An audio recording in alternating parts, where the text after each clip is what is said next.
How you doing? My name is Craig Hannigan. I'm the owner and operator of Hire Resource. It's a recruitment agency located in the New York metro area. I'm putting together this video blog to give you some tips for your upcoming in-person interviews.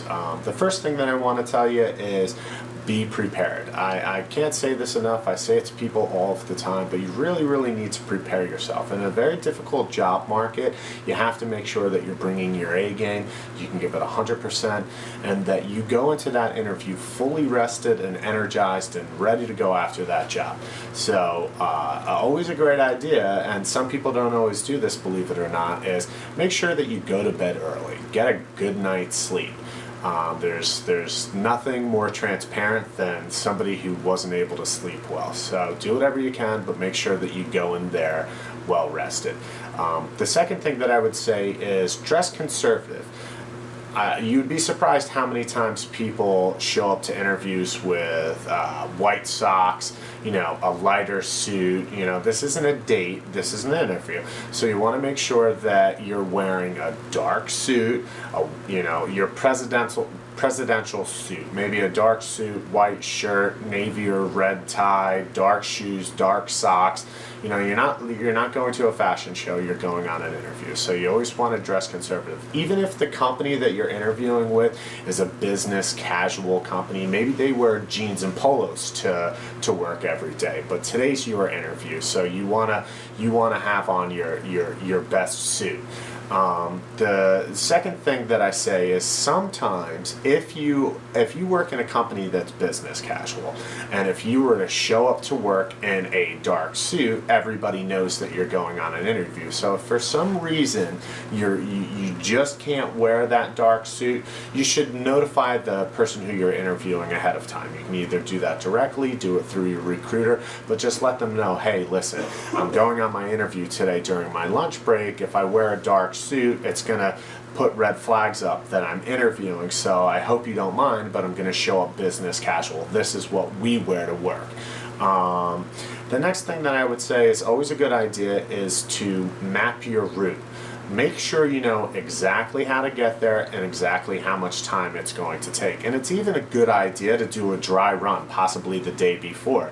Sometimes you may look up directions on MapQuest and it'll tell you it's going to take you 24 minutes, but if you have a 9 o'clock appointment and there's rush hour traffic, that 24 minutes could very easily turn into an hour and 24 minutes.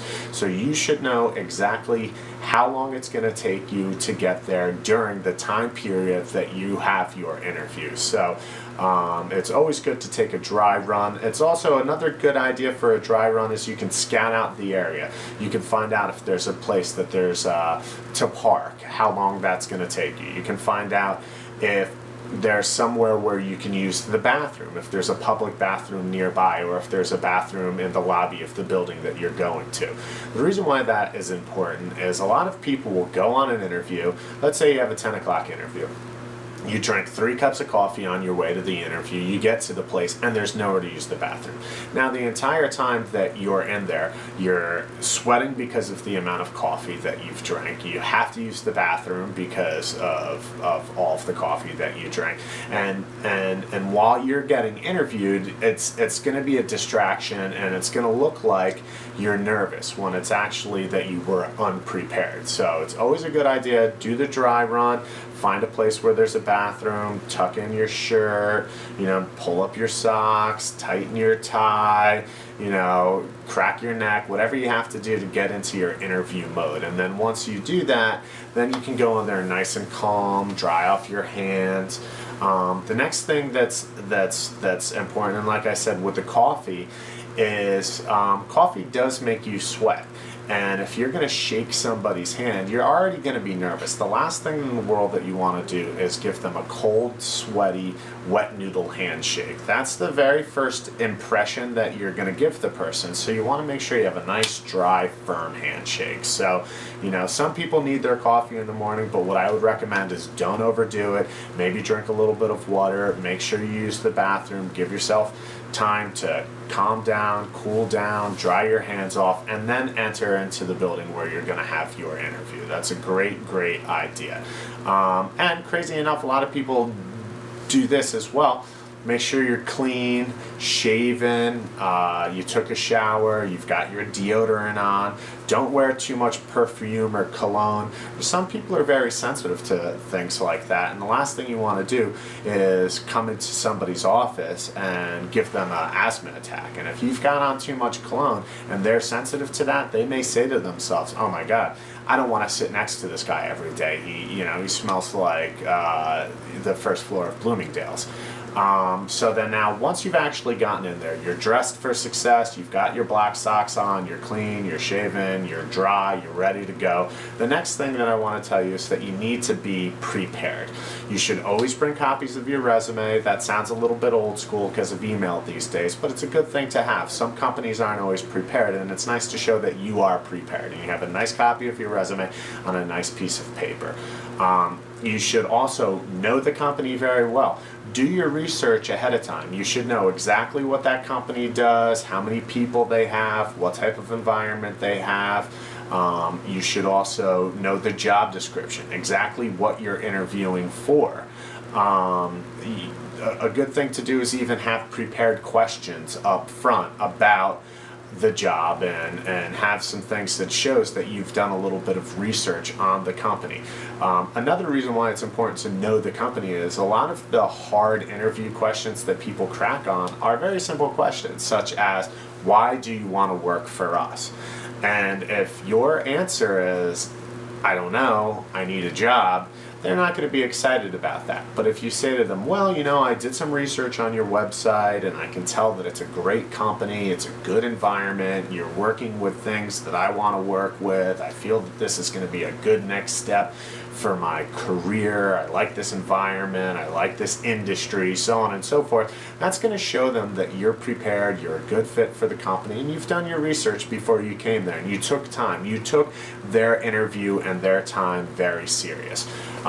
Another difficult question that people have is, why should we hire you?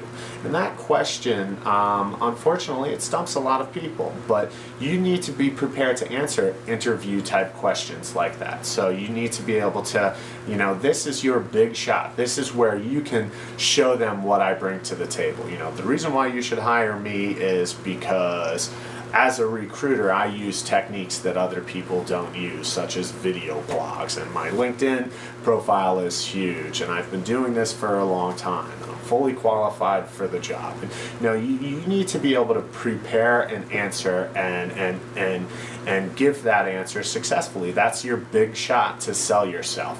The next question that people get stumped on a lot of the time is, what's your biggest weakness? I've actually heard people say, I've got no weakness, and that comes off as arrogant. The biggest weakness question is your opportunity to show when you had a weakness, but you were able to overcome it.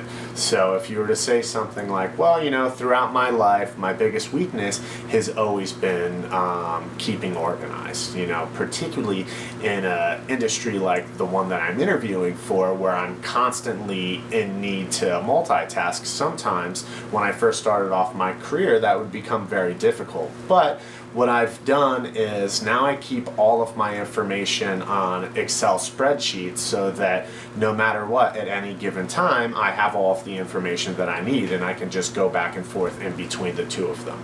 So then what I was able to do was demonstrate a weakness that I had, but then how I was able to overcome it. And now, instead of being unorganized, I'm actually very organized. So I'm not showing a weakness, I'm actually showing a strength by answering that question. The next thing that people ask a lot is, why did you leave your last job? And people, believe it or not, will say, my boss was a jerk, or I didn't like the company that I worked for, the job was too hard. And, unfortunately, that question, they ask that question so they can see how you're going to feel about their company. Maybe you're interviewing for a hard job. Maybe the people that you're going to be working with are jerks. Maybe they're difficult. What if it's on a trading floor and you're dealing with traders that are screaming at your face? If you say, well, my last boss was tough, then they're going to say, well, he's never going to be able to work with our guys. So what you really need to do is figure out a positive spin on why you're leaving your job. Something to the effect of, I'm looking for a company that's going to give me a greater opportunity for upward mobility, or I'm looking for somewhere where I can grow within the organization, so that once again, you're not shining a negative light on what you're doing. So, just to do a quick recap, always make sure whenever you have your in-person interview, get plenty of sleep, dress well, dress conservative, show up on time, map your route, have your resume, have some prepared questions, know the job description, know the company, know how to answer those difficult interview type questions, and always do a test run in the mirror. Look in the mirror and answer those questions. Say those questions and those answers to yourself multiple times, so that by the time that they ask you in an interview, you've already had a lot of practice. I really hope this helps you out. Good luck with all of your interviews. If you'd like any help, or if you'd like to contact us, you can go to facebook.com/hire, HIRE resource, or you can visit us at www.hire-resource.com. Thank you very much for your time. Take care.